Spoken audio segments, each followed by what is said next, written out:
రవి కిరణాల న్యూస్. ముందుగా హెడ్లైన్స్ చూద్దాం. ఇండస్ట్రీ పాలసీపై బీజేపీ విమర్శలు తప్పుడని ఉత్తమ్ వ్యాఖ్యలు మరియు టీఎస్ ఇండస్ట్రీ పాలసీ ఆకస్మికం కాదన్న మంత్రి ఉత్తమ్ వ్యాఖ్యలపై పరిశ్రమలు, కాలుష్యం, నగరాభివృద్ధి అంశాలపై చర్చించి పాలసీ తీర్మానం నిర్ణయం చేశారు.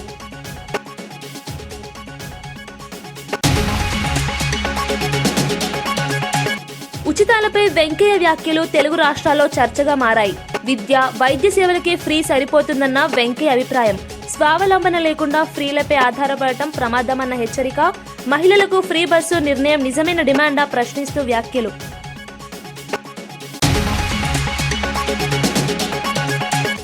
బంగాళాఖాతంలో తీవ్ర వాయుగుండం తుఫానుగా మారే అవకాశం. ఉత్తర తమిళనాడు, దక్షిణ కోస్తాంధ్ర వైపుగా ప్రయాణం. దక్షిణ కోస్తా, రాయలసీమలో భారీ నుంచి అతి భారీ వర్ష సూచన. మత్స్యకారులు సముద్రంలోకి వెళ్లవద్దని హెచ్చరిక.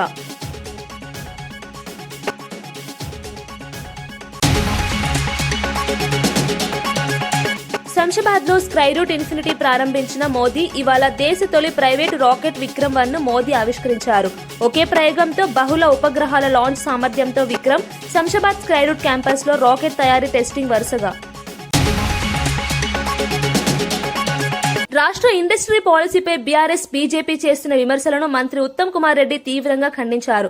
పాలసీ ఆకస్మికంగా తీసుకురాలేదని, ఇది ఉమ్మడి ఆంధ్రప్రదేశ్ కాలం నుంచే చర్చలో ఉన్న విషయమని ఆయన స్పష్టం చేశారు. పరిశ్రమలు, కాలుష్యం, నగర అభివృద్ధి, పర్యావరణ భద్రత వంటి అంశాలను అనేక కమిటీలో చర్చించి తీసుకున్న నిర్ణయం ఇదని తెలిపారు. ఎయిర్ క్వాలిటీ లెవెల్ ఇస్ అన్లివబుల్ అని ఎన్వైరన్మెంట్ ఎక్స్పర్ట్స్ ప్రకటిస్తున్నారు.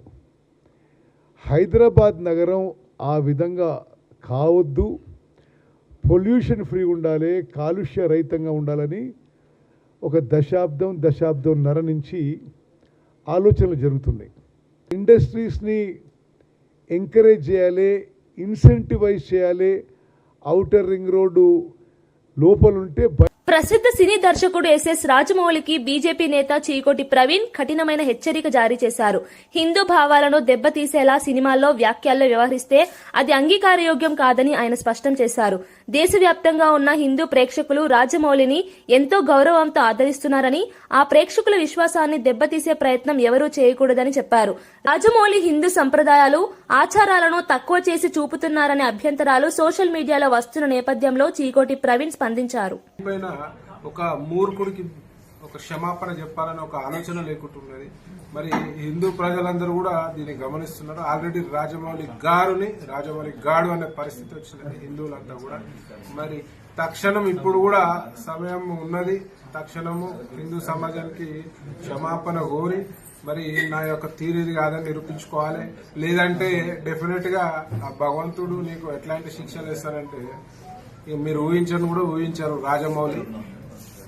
ఇంకో విషయం నేను అడుగుతున్నా, ఇన్ని రోజులు సక్సెస్ వచ్చినప్పుడు ఏ రోజు మా హనుమంతుడు సక్సెస్ చేసినాడు, నాకు ఇన్ని కోట్లు ఇచ్చినాడు, ఆయన పుణ్యాన నేను మొత్తం ప్రపంచ ఖ్యాతి చెందినాను అని చెప్పి ఏ రోజు చెప్పలే. ఏదో చిన్న గ్లిచ్ వచ్చాగానే హనుమంతుడి మీద నువ్వు తీవ్ర విమర్శలు చేసినావు. మరి ఇది నీ విజ్ఞతకే వదిలేస్తున్నా అని చెప్పి సందర్భం తెలియజేస్తూ, మరి హిందూ సమాజం నీ సినిమాలను బ్యాన్ చేస్తే చూడకపోతే నీ పరిస్థితి ఏమవుతుందో మరి ఆలోచించుకొని మరి మున్ముందు కూడా హిందూ సమాజాన్ని విద్వేషించే విధంగా మాట్లాడితే మాత్రం ఎవరైనా సరే హిందువులు మరి దాడులకు పాల్పడే అవకాశాలు ఉన్నాయి. మరి జాగ్రత్త బిడ్డ అని చెప్పి సందర్భం తెలియజేస్తూ, మరి హిందువులందరూ కూడా ఐక్యమత్యం చాటే సమయం.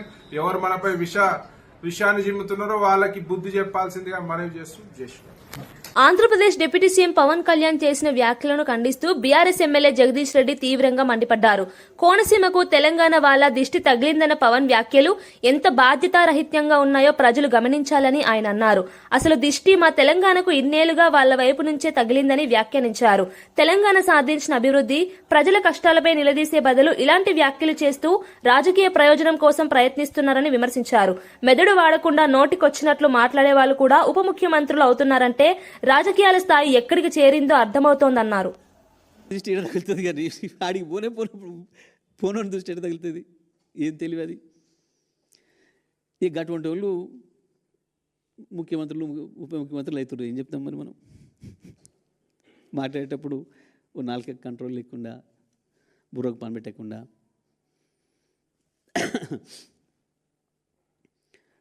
రోజు వస్తే వచ్చిపోయేటోళ్ళు వందలాది వేలాది మంది అక్కడి నుంచి వాళ్ళు హైదరాబాద్ను చూసేది వాళ్ళు.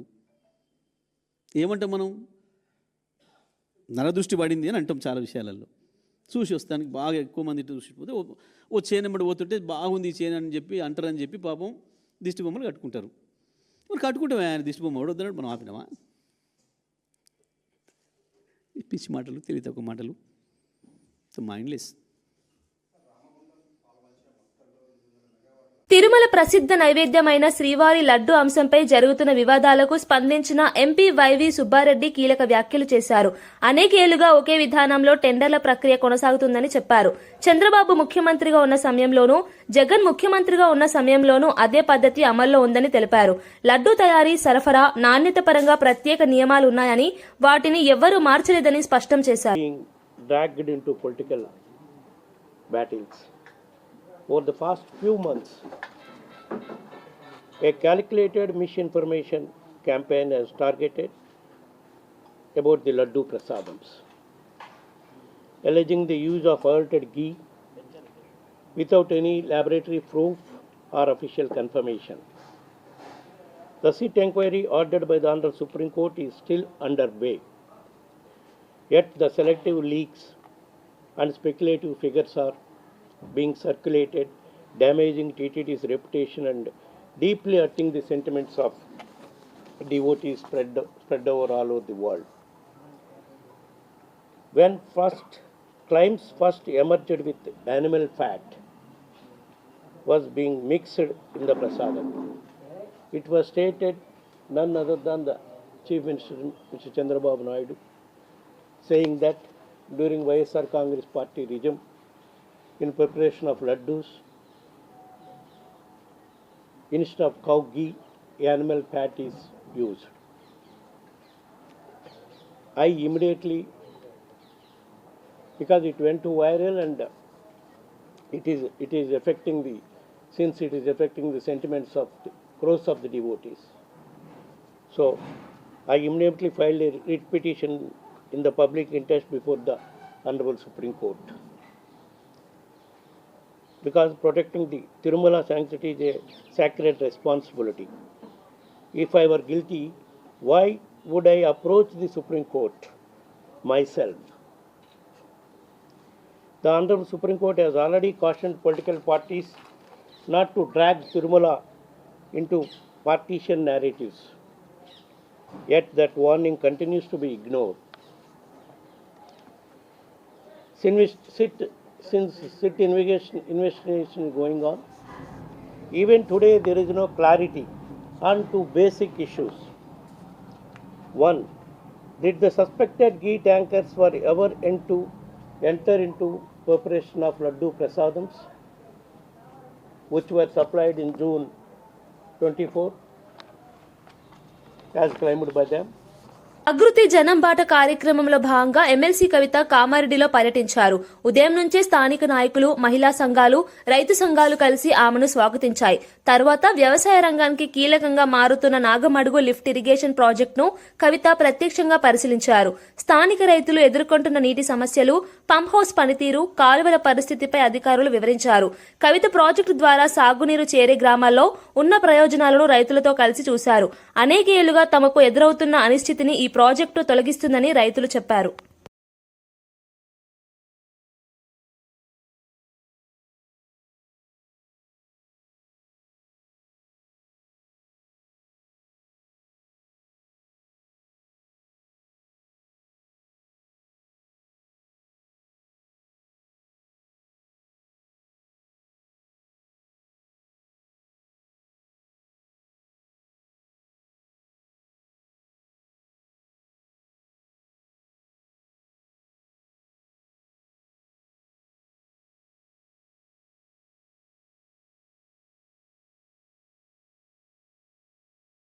మహిళా మంత్రి సంధ్యారాణి పీఏ చేసిన వేధింపుల ఘటనపై ఎమ్మెల్సీ వరుదు కళ్యాణి తీవ్రంగా మండిపడ్డారు. తెలుగుదేశం పార్టీ ఇప్పుడు తెలుగు దండుపాళ్యం బ్యాచ్ లా మారిపోయిందని, మంత్రి పీఏ ప్రవర్తన దానికి స్పష్టమైన ఉదాహరణ అన్నారామె. ఒక మహిళా ప్రభుత్వ ఉద్యోగిని దారుణంగా వేధించిన ఈ ఘటనను కూటమి ప్రభుత్వం ఎంత సరళంగా తీసుకుందో ప్రజలు గమనించాలని ఆమె అన్నారు. ఘటనలో బాధితురాలికి అండగా నిలవాల్సిన మంత్రి తన పీఏకి తోడుగా నిలవడం మరింత బాధాకరమని ఎమ్మెల్సీ కళ్యాణి విమర్శించారు. సంధ్యారాణి గారి అతను చేసిన నిర్వాకం ఈ దండుపాలెం పార్టీగా టీడీపీ మారింది అనడానికి ఇంకొక ఉదాహరణ. ఎందుకంటే ఎంత దారుణంగా ఒక మహిళని, ఒక ప్రభుత్వ ఉద్యోగిని అతను వేధించాడో ఆవిడ ప్రత్యక్షంగా టీవీల ముందుకొచ్చి చెప్పింది అంటే ఎలాంటి దుర్మార్గకరమైన పరిస్థితులు ఈ రాష్ట్రంలో నెలకొని ఉన్నాయో అర్థం చేసుకోవచ్చు. ఈ కూటమి ప్రభుత్వం అధికారంలోకి వచ్చాక మహిళలకి రక్షణ లేదు. అది సరికదా, ఈ రక్షణ లేకుండా చేస్తున్నది, మహిళల్ని వేధిస్తున్నది, మహిళల మీద అత్యాచారాలు చేస్తుంది, మహిళల మీద హత్యలు చేస్తుంది ఎక్కువగా తెలుగుదేశం పార్టీ నాయకులే ఉన్నారనడానికి ఇంకొక ఉదాహరణ ఈ మంత్రి గారి పిఏ సతీష్ ఉదంతం. ఎంత దారుణం అంటే ఆ మహిళ ఫిర్యాదు చేస్తే ఆమెకు అండగా నిలవాల్సిన మంత్రి గారు ఆ పిఏకు అండగా నిలబడి ఈరోజు సభ్య సమాజం సిగ్గుపడేట్టుగా వ్యవహరించారు. అసలు ఒక మంత్రి అయ్యుండి, అది ఆవిడ ఒక మహిళా మంత్రి అయ్యుండి, అది కూడా ఒక స్త్రీ శిశు సంక్షేమ శాఖ మంత్రి అయ్యుండి మహిళలకు అండగా నిలబడాల్సింది పోయి తన పిఏని వెనకేసుకొస్తూ అతనికి సపోర్ట్ చేస్తూ అతనికి అండగా ఈరోజు నిలబడ్డారు. ఎంత సిగ్గుచేటు! అసలు ఆవిడ స్త్రీ శిశు సంక్షేమ శాఖ మంత్ర లేదా స్త్రీల వేధింపుల శాఖ మంత్ర నేను అడుగుతూ ఉన్నాను. ఇంత శ్రీ సత్యసాయి జిల్లా ఎన్పీ కుంట మండలంలో జరిగిన బాలుడి హత్య కేసు ప్రాంతాన్ని కలవరపరిచింది. చిన్నారి హర్షవర్ధన్ ను అతడి మేనమామ ప్రసాద్ దారుణంగా హత్య చేసిన విషయం బయటపడింది. మరికొమిదిన్నే సమీపంలోని పంట పొలాల దగ్గర బాలుడి శవాన్ని రోడ్డు పక్కన పడేయడంతో అనుమానం కలిగిన గ్రామస్తులు పోలీసులకు సమాచారం ఇచ్చారు. విచారణలో బాలుడి గొంతుని నులిమి చంపినట్లు స్పష్టమైంది. 2 నెలలుగా హత్యకు పక్కా ప్లాన్ వేసినట్లు పోలీసులు తెలిపారు. అంగన్వాడీ కేంద్రం నుండి బాలుడిని తీసుకువెళ్లి ఎవరికీ తెలియకుండా ఘటనను అమలు చేసినట్లు దర్యాప్తులో బయటపడింది. కుటుంబ సమస్యలే కారణమై ఉండొచ్చని అనుమానిస్తున్న పోలీసులు ప్రసాద్ ను అదుపులోకి తీసుకుని ప్రశ్నిస్తున్నారు. 7/25 మిస్సింగ్ కేసు మనం ఇమీడియట్ గా రిజిస్టర్ చేస్తూ టీమ్స్ ఫామ్ చేస్తాము. టీమ్ ఫామ్ చేసినప్పుడు మనకి ఎలాంటి క్లూస్ దొరకట్లేదు. వాళ్ళు తల్లిదండ్రులు చెప్పిన క్లూస్ ప్రకారం వాళ్ళు హర్షవర్ధన్కి మామ అవుతారు, అంటే వీళ్ళకి బావమర్ది వరుస అవుతారు. వాళ్ళ పేరు ప్రసాద్, తమకుటక ప్రసాద్ అని చెప్పేసి వాళ్ళే ఇలాగా లాస్ట్ ఒక 1 మంత్గా వెంట పడుతున్నట్టు మనకి ఇన్ఫర్మేషన్ రావడం జరిగింది. దాన్ని బేస్ చేసుకొని ఈవెన్ నైట్ అన్నీ కూడా మనకి సెపరేట్ టీమ్స్ ఫామ్ చేయడము, వెతకడం బేస్ చేసుకుని దాదాపు ఎర్లీ మార్నింగ్ 3 o'clockకి మన అన్ఫార్చునేట్లీ హర్షవర్ధన్ బాడీ మనకి ఎన్పీ కుంట లిమిట్స్లో మరికొమ్మటిని జోకుల రోడ్ మధ్యలో మనకి బాడీ దొరికింది. అంటే మనకి రోడ్డు నుంచి దాదాపు ఒక 150 to 200 meters లోపలికి బుషెస్ మధ్యలో మనకి హర్షవర్ధన్ చిన్నపిల్ల బాడీ దొరికింది. అది పేరెంట్స్కి చెప్పడం జరిగింది. మనకి ఇన్ఫర్మేషన్ రావడం మేరకు ఆ బాడీని మనం ఆ సీన్ని ప్రొటెక్ట్ చేస్తూ ఎఫ్ఎస్ఐ టీమ్ని కూడా పిలిపించి క్లూస్ కలెక్ట్ చేయడం జరిగింది. దీనిలో మనకి వాళ్ళు తండ్రి తల్లి ఇద్దరు చెప్తున్నది ప్రకారం, అదేవిధంగా అంగన్వాడీ స్కూల్లో వాళ్ళ అబ్బాయి ఎక్కడ అంగన్వాడీ స్కూల్ వెళ్తున్నారో అంగన్వాడీ స్కూల్లో ఎంక్వైరీ చేయడం అనేది జరిగింది. దాంట్లో ప్రసాద్ అనే వ్యక్తి గత 2 నెలలుగా కూడా అబ్బాయిని ఫాలో చేస్తున్నట్టు, అంటే కంటిన్యూస్గా వెళ్ళి కలవడము, అంటే దాంట్లో ఈ వ్యక్తి ఎవరు ప్రసాద్ మన ఎవరిని సస్పెక్ట్ చేస్తున్నామో వాళ్ళు మూకిపల్లి కదిరి టౌన్ చెందిన వ్యక్తి. వాళ్ళు రెగ్యులర్గా ఈ గరికిపల్లికి వెళ్ళడము, అక్కడే టైం స్పెండ్ చేయడం అనేది మనకు జరుగుతుంది. దీని వెనక ఏముందని కొన్ని ఎంక్వైరీ తండ్రిని అడుగుతున్నప్పుడు, గంగాధర్ని అడుగుతున్నప్పుడు, ఎవరు హర్షవర్ధన్ అబ్బాయి చిన్నపిల్లలు చనిపోయారో వాళ్ళ తండ్రిని అడుగుతున్నప్పుడు, ఎందుకు ఈ ప్రసాద్ లాగా తిరుగుతున్నట్టు అడుగుతున్నప్పుడు, ప్రసాద్ వాళ్ళ కొడుకు కూడా బ్లడ్ క్యాన్సర్ ఉన్నట్టు, దానికి గంగాధర్ దగ్గర ఫినాన్షియల్ సపోర్ట్ అడిగినట్టు, దానికి మనం ఉన్న వరకు సపోర్ట్ చేశాను, దాని తర్వాత చేయలేకపోయాము, అది కూడా కారణాలుగా ఉన్నట్టు మనకి వాళ్ళు గంగాధర్ ఇన్ఫర్మేషన్ ఇస్తున్నారు. కేటీఆర్ నాయకత్వంపై ఎమ్మెల్యే కడియం శ్రీహరి చేసిన వ్యాఖ్యలు రాజకీయ వర్గాల్లో చర్చనీయాంశమయ్యాయి. కేటీఆర్ కు నాయకత్వ లక్షణాలు లేవని, అందుకే బీఆర్ఎస్ నేతలు ఒక్కొక్కరుగా పార్టీకి దూరం అవుతున్నారని ఆయన అన్నారు. కవిత కూడా ఇదే కారణంతో పార్టీని వీడిందని కడియం తీవ్రంగా వ్యాఖ్యానించారు. అహంకారం, బలుపు మాటలతో నాయకత్వం సాధ్యం కాదని స్పష్టం చేశారు. కేటీఆర్ పై ఇప్పటికే 10 కేసులున్నాయని, పార్టీ లోపలి పరిస్థితులను ఆయనే సరిచేయలేని స్థితి వచ్చిందని అన్నారు. దమ్మున్న నాయకుడు అయ్యా అండా చూసుకొని రాజకీయాలు చేస్తలేండి, అయ్యే పేరు చెప్పుకొని రాజకీయాలు చేస్తలేండి. అసలు కేసీఆర్ లేకపోతే నిన్నటి నీ ఐడెంటిటీ ఏంటి? కడియం శ్రీహరి అలా రాలే, అయ్యే పేరు చెప్పుకొని రాలే, కుటుంబం పేరు చెప్పుకొని రాలే. వంశ రాజకీయాలు కానీ కుటుంబ రాజకీయాలు కానీ నాకు లేవు. స్వతహా ఎదిగి వచ్చిన నాయకుడు కడియం శ్రీహరి. నువ్వు నా గురించి మాట్లాడే ముందు 1-2 సార్లు ఆలోచించుకొని మాట్లాడాలి.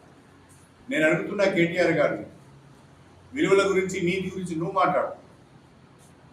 బీఆర్ఎస్ 10 సంవత్సరాల కాలంలో 36 మంది ఎమ్మెల్యేలు పార్టీ మారారు.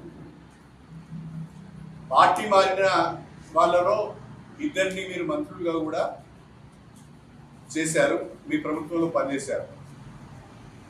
ఇతర పార్టీల నుంచి 36 మంది ఎమ్మెల్యేలను పార్టీలోకి తీసుకొని అందులో 2 మంత్రులను చేసిన నాడు ఈ విలువలు, ఈ నీతి నీకు గుర్తుకు రాలేదా? ఆ రోజు ఏం చేస్తున్నావు నువ్వు? ఆ రోజు ఏం విక్తున్నావు నువ్వు? మరి ఆ రోజు ఎందుకు స్పందించలేదు?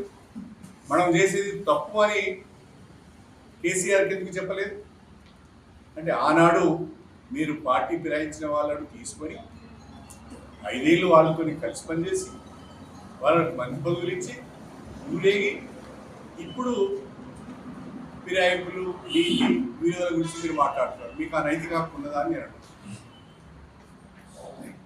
అసలు కేటీఆర్ యొక్క నాయకత్వం పైన పలు సందేహాలు వస్తున్నాయి. కేటీఆర్ నాయకత్వము సరిపోదు అను, కేటీఆర్ నాయకత్వంలో పని చేయలేమనే కదా నీ చెల్లె దూరం అయింది. నీ నాయకత్వం పైన నమ్మకం లేదనే కదా హరీష్ రావు గారు బాధపడుతున్నారు. ఇవాళ బీఆర్ఎస్ పార్టీలో ఉన్న అనేక మంది నాయకులు కేటీఆర్ నాయకత్వంలో బీఆర్ఎస్ గెలిచే పరిస్థితి లేదు. కేటీఆర్ది ఐరన్ లెగ్, ఈయనతో కలిసి ప్రయాణం చేయలేమని చెప్పి ఆలోచిస్తున్నారు. ఈ విషయం తెలిసిన కవిత ముందుగానే సర్దుకొని కేటీఆర్ నాయకత్వంలో పనిచేయలేము, కేటీఆర్తో కాదు అని చెప్పి ఆమె పక్కకు తప్పుకున్నాడు. ఉచితాల రాజకీయాలపై మాజీ ఉపరాష్ట్రపతి వెంకయ్యనాయుడు చేసిన వ్యాఖ్యలు తెలుగు రాష్ట్రాల్లో పెద్ద చర్చకు దారితీశాయి. ప్రభుత్వాలు ఎవరికీ ఉచితాలు ఇస్తూ పోవడం సరికాదని, ఫ్రీగా విద్య, వైద్య సేవలు మాత్రమే ఇవ్వాలని వెంకయ్యనాయుడు స్పష్టం చేశారు. దేశం ఎదగాలంటే పనిచేసే వాతావరణం, స్వావలంబన అవసరమని, ఉచితాల మీద ఆధారపడే విధానం భవిష్యత్తుకు ప్రమాదకరమని ఆయన తెలిపారు. తెలుగు రాష్ట్రాల్లో ప్రజల డిమాండ్ పేరుతో అనేక ఉచిత పథకాలు ప్రవేశపెడుతుండడం సరికాదన్నారు. మహిళలు నిజంగా ఫ్రీ బస్సు ప్రయాణాన్ని కోరుకున్నారా, లేక రాజకీయ ప్రయోజనాల కోసం నాయకులు తీసుకున్న నిర్ణయమా అని ప్రశ్నించారు. అందుకని ప్రభుత్వాలు పేదవాళ్ళకి చదువు ఉత్సవం చేయి, పేదవాళ్ళకి వైద్యం ఇష్టంగా చేసి ఒక సామెత ఉంది, teaching to catch A fish but don't give him fish అని. ఎవరికైనా చేపలు పట్టేది నేర్పించు, కానీ చేప మాత్రం ఉచితంగా ఇవ్వబోతుంది. ఎందుకంటే పట్టేది నడపకుండా చేప ఉచితంగా ఇస్తే మధ్యాహ్నం కొరమే ఉంచామనుకోండి, సాయంత్రం వచ్చి కావాలంటారు. ఉచితంగా వస్తుంది వాళ్ళకి. అందుకని ఉచితాలు, అనుచితాలు ఏమాత్రం దేశానికి, రాష్ట్రానికి మంచిది కాదు. ముఖ్యమంత్రి విషయం ఆలోచించాలా. ఆంధ్రప్రదేశ్, తెలంగాణ రాష్ట్రాలు 2 రాష్ట్రాల్లో కూడా ఆర్థిక సమస్యలతో వాళ్ళకి ప్రభుత్వం వాళ్ళ చేతికి వచ్చింది. చంద్రబాబు నాయుడు గారు చేశారని అన్నో, లేకపోతే అక్కడ ఉన్న రేవంత్ రెడ్డి చేశారు. కానీ వాళ్ళ పరిస్థితి ఏంటుందో అప్పులతో రాష్ట్రం వాళ్ళకి చేతికి వచ్చింది. అలాంటప్పుడు అప్పులు తీర్చే మార్గం, తిరిగి సంపద సృష్టించే మార్గం, జనాన్ని ఆ విధంగా ప్రోత్సహించే మార్గం, వాటిపైన ఎక్కువ దృష్టి పెట్టాలి. కానీ ఉచితాలపైన దయచేసి ఆడవాళ్ళందరూ అడిగారా, మేము బస్సులో దిగుతాం, ఇంట్లో ఉండవని. ఎవరు అడిగారు? ఏమని? ఎవరికన్నా చదువు చేయి సరిగా లేని వాళ్ళకి ఎవరైతే ఉన్నారో అంతరిక్ష రంగాన్ని ప్రైవేట్ రంగానికి తెరవడంలో భాగంగా కేంద్ర ప్రభుత్వం చేపట్టిన ప్రయత్నాలు మరో పెద్ద అడుగు ముందుకు వేశాయి.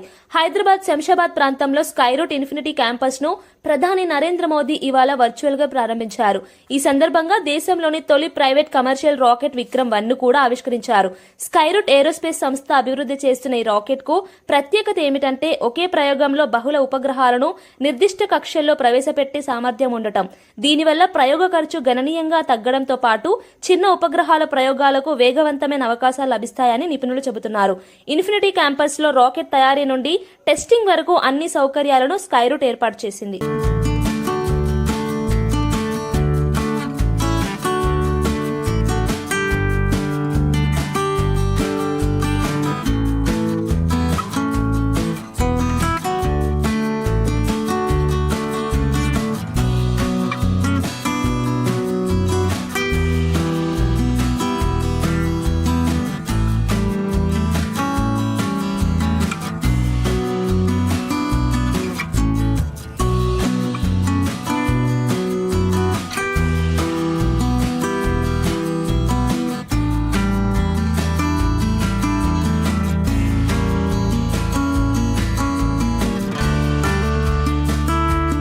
వార్తలు ముగించే ముందు ముఖ్యాంశాలు మరోసారి. ఇవి ఈనాటి వార్తా విశేషాలు.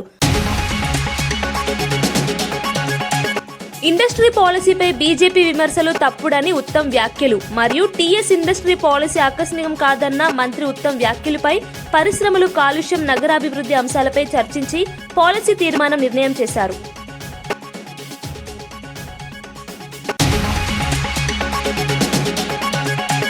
ఉచితాలపై వెంకయ్య వ్యాఖ్యలు తెలుగు రాష్ట్రాల్లో చర్చగా మారాయి. విద్య, వైద్య సేవలకే ఫ్రీ సరిపోతుందన్న వెంకయ్య అభిప్రాయం. స్వావలంబన లేకుండా ఫ్రీలపై ఆధారపడటం ప్రమాదమన్న హెచ్చరిక. మహిళలకు ఫ్రీ బస్సు నిర్ణయం నిజమైన డిమాండా ప్రశ్నిస్తూ వ్యాఖ్యలు.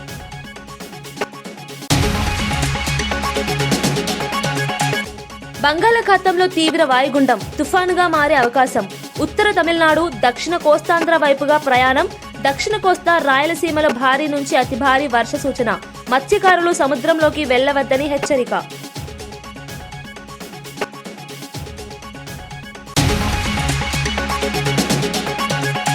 శంషాబాద్ లో స్కైరూట్ ఇన్ఫినిటీ ప్రారంభించిన మోదీ ఇవాళ దేశ తొలి ప్రైవేటు రాకెట్ విక్రమ్ 1 ను మోదీ ఆవిష్కరించారు. ఒకే ప్రయోగంతో బహుళ ఉపగ్రహాల లాంచ్ సామర్థ్యంతో విక్రమ్ శంషాబాద్ స్కైరూట్ క్యాంపస్ లో రాకెట్ తయారీ టెస్టింగ్ వరుసగా. మరో బులెటిన్ లో మళ్ళీ కలుద్దాం. నమస్కారం.